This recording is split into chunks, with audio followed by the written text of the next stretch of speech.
Welcome back to the brand new channel on YouTube, J Berg Reacts. Today we got a doozy for you.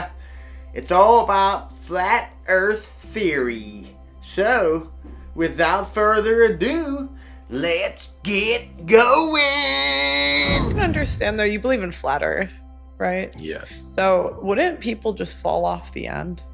Well, like, what is the end, first of all? I don't know. It would be Antarctica, the Arctic Circle.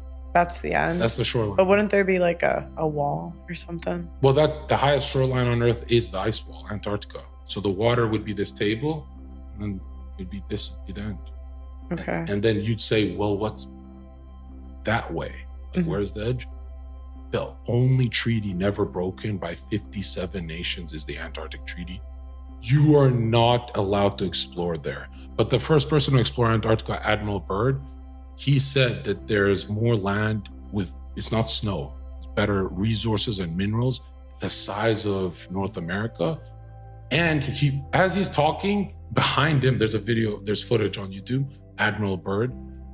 As he's talking in front of a flat earth azimuthal equidistant map, the map that airplane pilots use for autopilot. They don't use your dumbass Mercator or your fucking globe or none of that. They use our map. And think about it, this map distorts continents. Why would an autopilot system ever risk crashing a plane with a map that just makes North America a little smaller, this one bigger, and there's an ice wall on this map? Why do they use, there's 1 billion different maps. And they use the flat earth azimuthal equidistant map for autopilot. That's why a compass is a flat earth instrument. It only points to north. There is no south pole on a compass. Because south, here's magnetic north. You circumnavigate east to west. That's how a compass circumnavigates, just like the sun. And then south would just be 180 degrees away from north. So southward.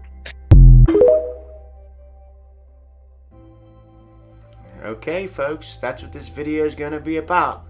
A bunch of different theories and whatnot of people with talking about flat earth, trying to prove it and whatnot. You know, I'm kind of on the fence myself about it. I'm not sure. You know, there's things I've seen that make me think maybe it is flat, and then sometimes there's things I see that like, it can't be flat, but I don't know.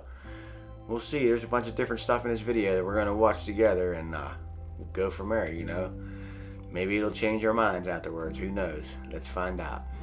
We look at their rockets. This is how they claim they get into outer space, is these rockets. Their rockets never go straight up. Every single rocket launch from a government space agency, you'll notice, follows a parabolic curve. It goes up, it reaches a peak, but what they do is as the rocket starts coming back down, they make sure that it goes down over the ocean, out of the way of any curious observers. Anyone can see it coming back down to Earth, asks, hey, how come the rocket's not going up anymore? Well, it's going around the curvature of the Earth, is what they tell us. So every single rocket, the reason that it follows a parabolic curve, they say, is because it's going around the curvature of the Earth. The real reason is they can't get up any higher than that. The only thing that's been to space is your imagination. They tell us that the Earth is a sphere. They show us pictures of a sphere, of a circle. It's a perfect circle. And then they come out and they say, well, it's actually an oblate spheroid. Oh, what's that? Well, it's a sphere that's flattened at both poles, so it's more of an oval shape. It actually bulges out south of the equator, as well as being flattened at the poles. So it's more pear-shaped. So it's not actually a sphere. It's oblate. And officially it's an oblate spheroid. That's what we call it. But not only that, it's slightly wider below the equator than above the equator. A little chubbier. A little chubbier. Yeah. Chubby's a good way. It's like pear-shaped. So now it's pear-shaped. So why are all of these official NASA photos and videos showing perfect spheres when it's actually an oblate spheroid or a pear-shaped spheroid?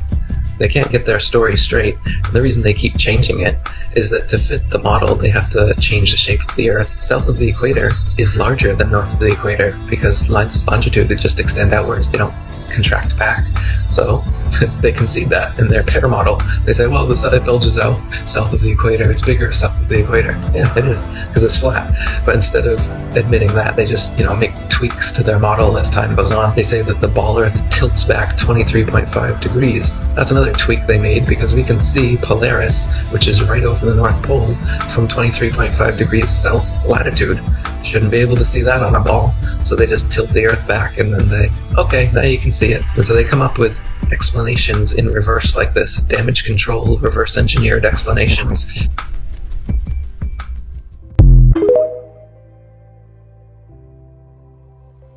Well, that was definitely a couple interesting statements from that guy. Like, first, the rocket thing.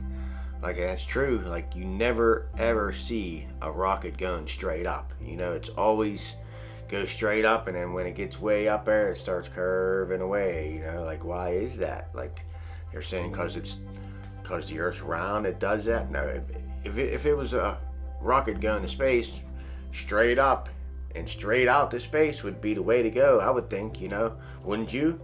Let me know in the comments what you guys think about that part. And then also, like, they're saying it's not a round circle now, it's pear-shaped. It's fatter, chubbier, is what the guy said, chubbier down below the equator. But I don't know. I don't know if I believe that or not. Like, none of the photos they ever had from space are real pictures of Earth. They're all CGI made pictures in studios, and that's a proven fact that's even been admitted by NASA scientists or whoever does that kind of stuff. But yeah, I don't know. We'll see. Let's keep going though. One of the greatest proofs that the Earth is flat. We're spinning at 1,000 miles an hour. We're orbiting in the heliocentric model the Sun at 66,600 miles an hour. While doing that, we're chasing the Sun at almost 500,000 miles per hour.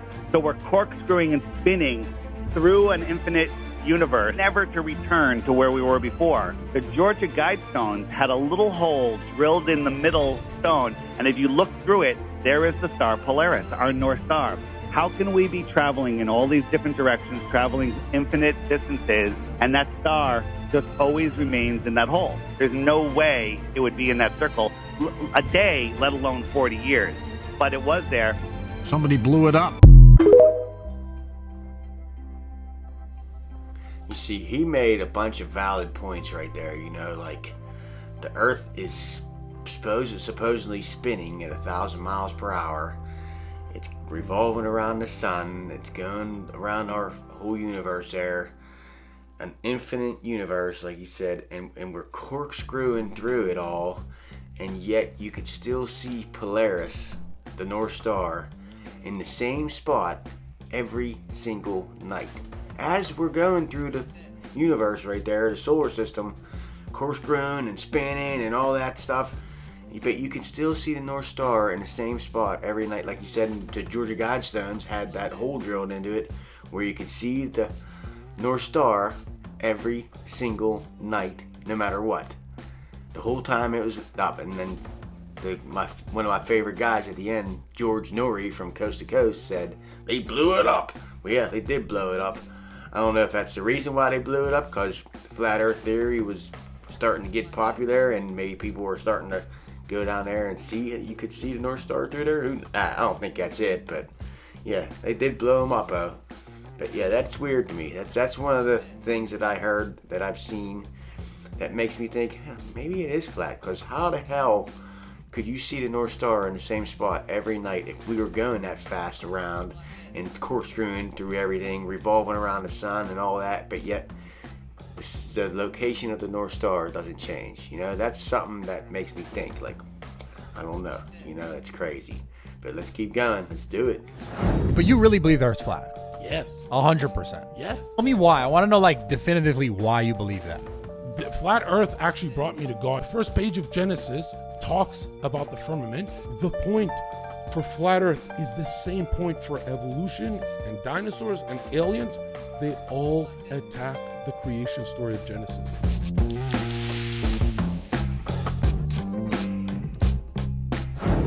You're not special, there's aliens. I know Jesus is real. I am more certain of flat Earth. I know that sounds like blasphemy. Shut the fuck That's up. what's rad. I dare you to Google Antarctica first.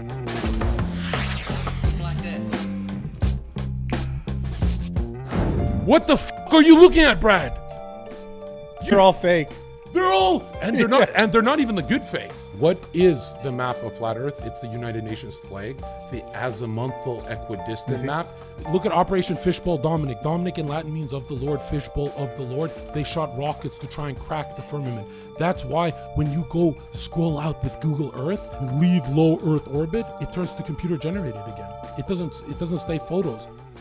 And to me, and I don't know about you, but to me that seems really weird that once you start zooming out from Google Earth on Antarctica, as soon as you get up so high, it all goes to computer animation. Why? I know why. Because they can't get a real picture from space because they never have.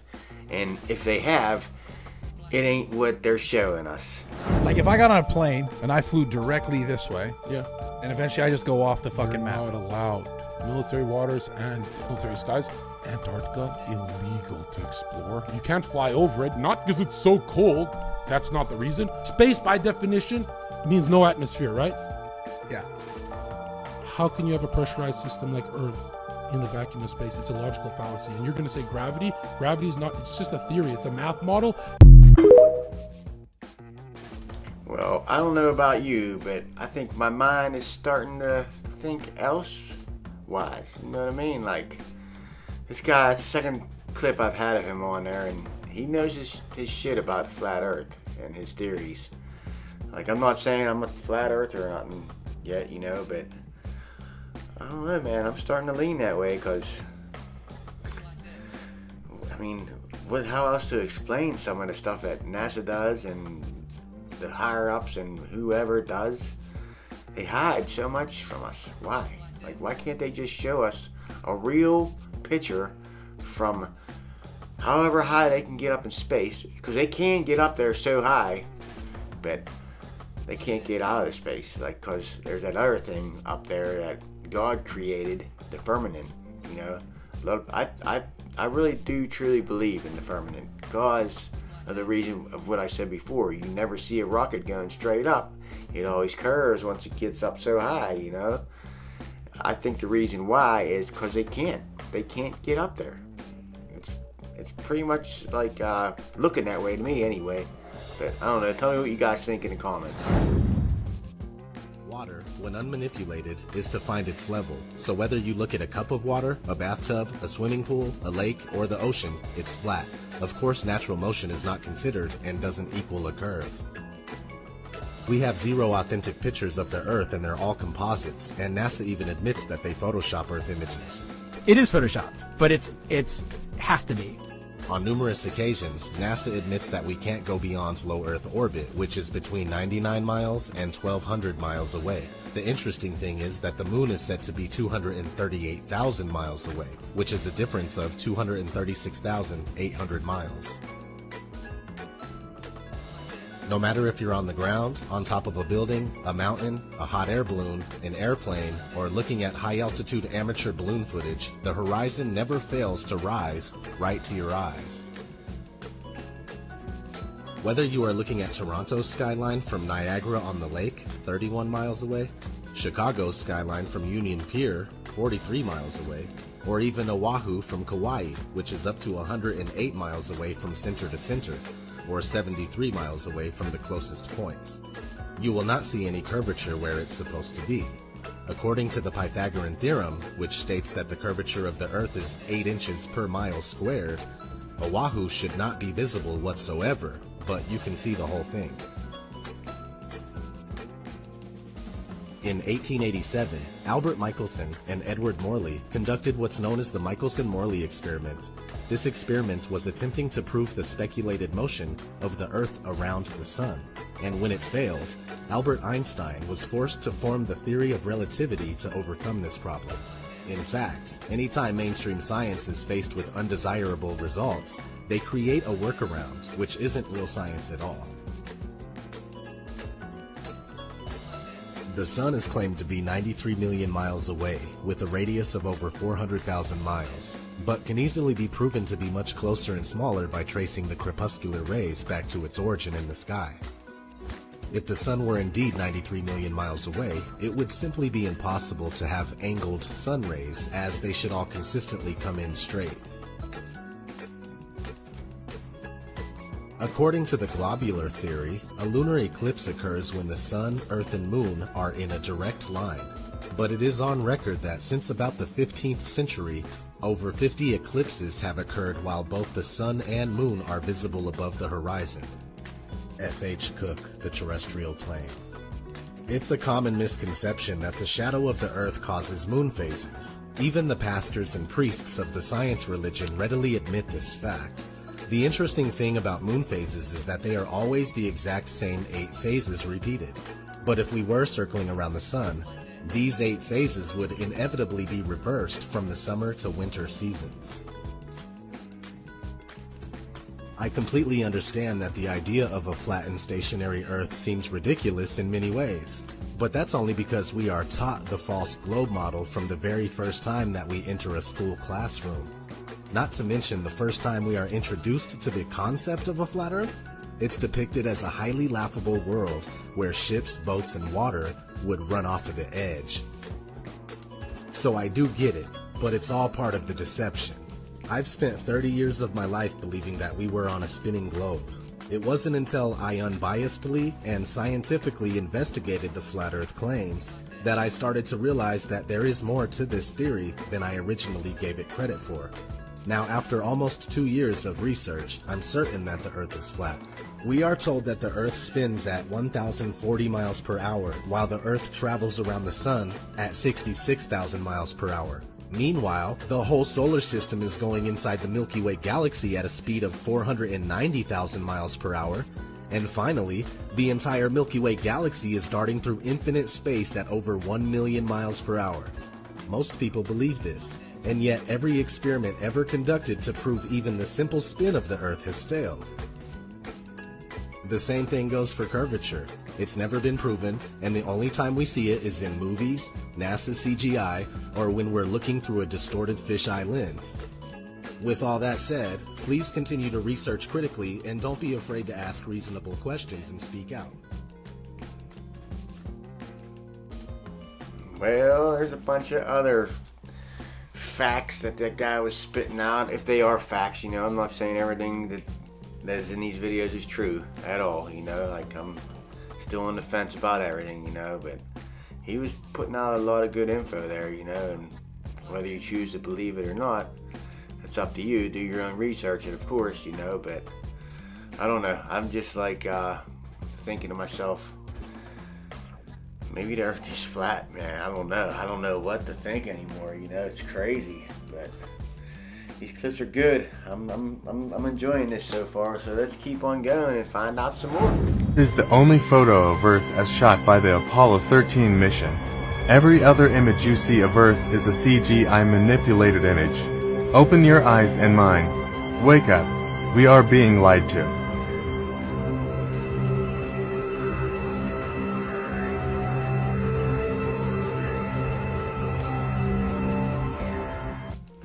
Wow, so if that is a true, real picture, clearly shows the Earth is flat. I don't know if that's a real picture or not, and I'm not saying it is, I'm not saying it isn't, but if that's a real picture, the Earth looked flat to me. That's all I got to say about that. Leaked footage of a flat Earth solar eclipse from a satellite in 1969. You can see our local moon obstructing the light of our local sun. Solar eclipses do work on our flat Earth.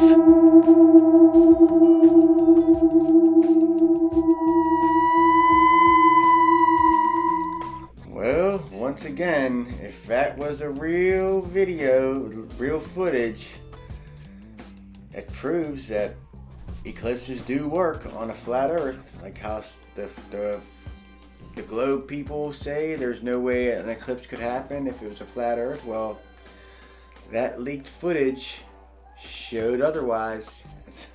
So if that was real, there's more proof for the flat earthers. So let's keep going. Let's find some out. Okay, I'm going to show all the normies how night and day and how seasons work on the true model of Earth. Now let's take a look at the Gleason's map made in 1892, a map that is both scientifically and practically correct, and the standard map of the world before the World Elites came along. Speaking of World Elites, it's the same map that they use in the United Nations logo. Isn't that interesting? Now, as you can see in this map, they have the Roman numerals that go from 1 to 12, and then they restart and they go from 1 to 12. This represents night and day. So when the sun rotates around this side of the Earth for 12 hours, they experience daytime. And this is exactly what this would look like on the flat Earth model.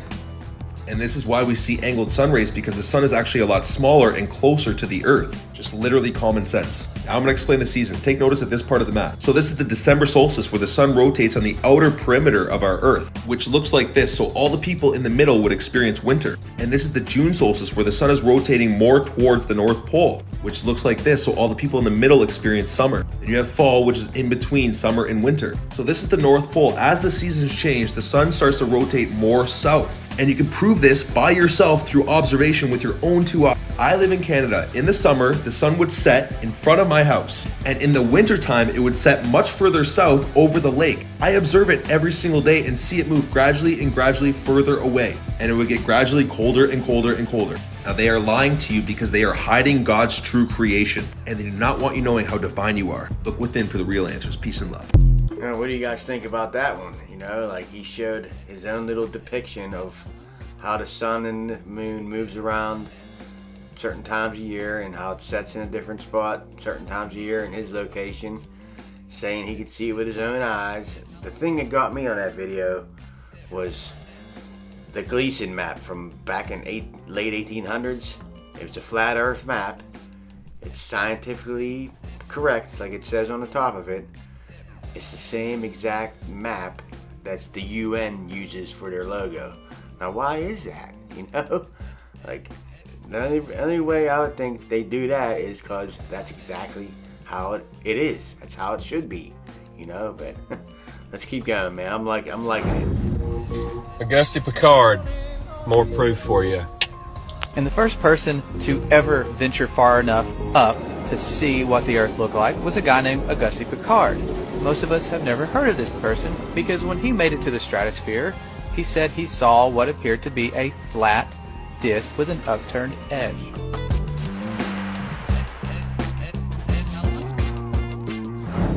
Now, after Auguste Piccard ventured to the stratosphere, we have the U.S. Air Force showing us the stars from space for the very first time.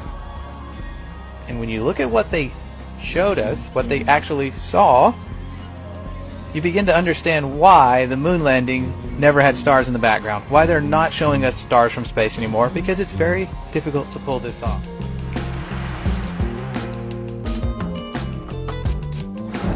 The sky is deep black. As you can see the stars. Oh, yeah. You know, and pretty much all the time you can see the stars. The sky, of course, was black.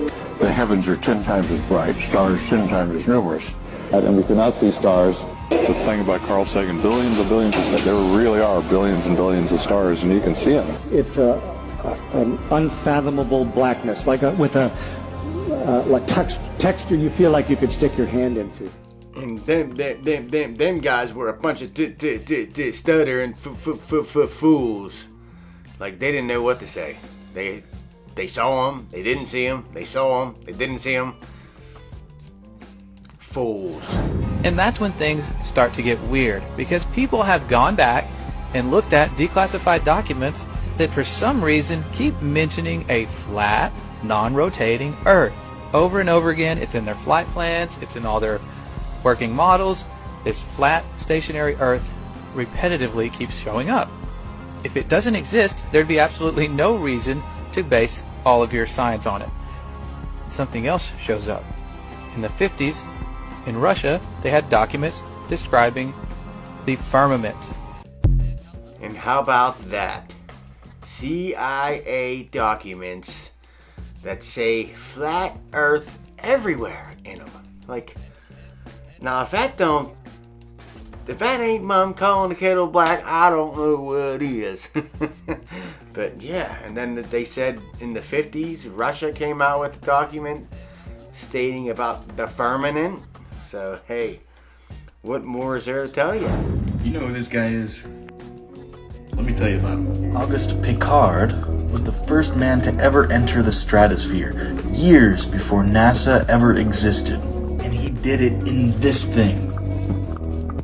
Now, if you look him up, you'll see that he was the first person to observe the curvature of the Earth. And in his journal, he wrote that the Earth was as a flat disk with upturned edges. Kind of a weird way to describe curvature, don't you think? He observed this 10 miles up into the sky, which is in the stratosphere, and 35,000 feet is the commonly accepted height at which you are able to observe curvature. He was at 55,000 feet. Was this guy a definitive flat earther? No. And neither is this proof for a flat earth, but it makes you wonder. He's a scientist, man. He observed it. And there's that Auguste Piccard again. The first man to ever go up 10 miles in the air, way before NASA was even thought about, back in 1931. And how did he describe what he saw? A flat disc with upturned edges. Now what more is there to ask about? This guy was not a flat earther. He was just a scientist, and he wanted to see what the Earth looked like from 10 miles in the air. And he, by golly, he described what he saw. But yet, you never hear a damn word about him. I've actually never heard of him in my life until I found this couple of videos about him. Unbelievable, huh? Huh? I'm telling you, it is. Like, I'm really almost off of that fence now, because I was leaning on it big time before this video, but after seeing these few little things and listening to these people talk, I don't know, man. I'm getting closer and closer away from that fence right now. So let's go. Let's keep moving. Let me give it a try. A conspiracy theory is only a theory until it's proven to be true. But you only see what the new spoon feeds you and only hang with sheep like you. Now, I'm not gonna say that every theory is a fact, or my opinion should only matter to me.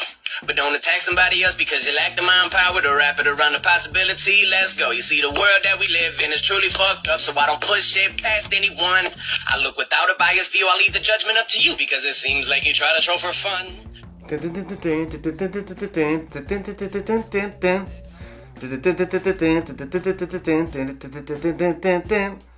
That's it tonight, folks. I had a great time. I learned a lot. And all in all, I think we had a good video this time, you know? So hopefully this video can go far and wide. You guys share it out, like it. Maybe I can gain some more subscribers so we can grow our family. And let's just keep doing what we're doing, you know? Having fun, getting some knowledge. And hey, I don't know after that. But yeah, good time again, folks. Thank you all once again for watching. And if you made it this far, please do hit that like button. And please share this out and help grow this family. Get some more subscribers up in here. We're having a good old time here at Jay Burns Reacts. So you all take care, be good, and I'll see you on the next one. Peace.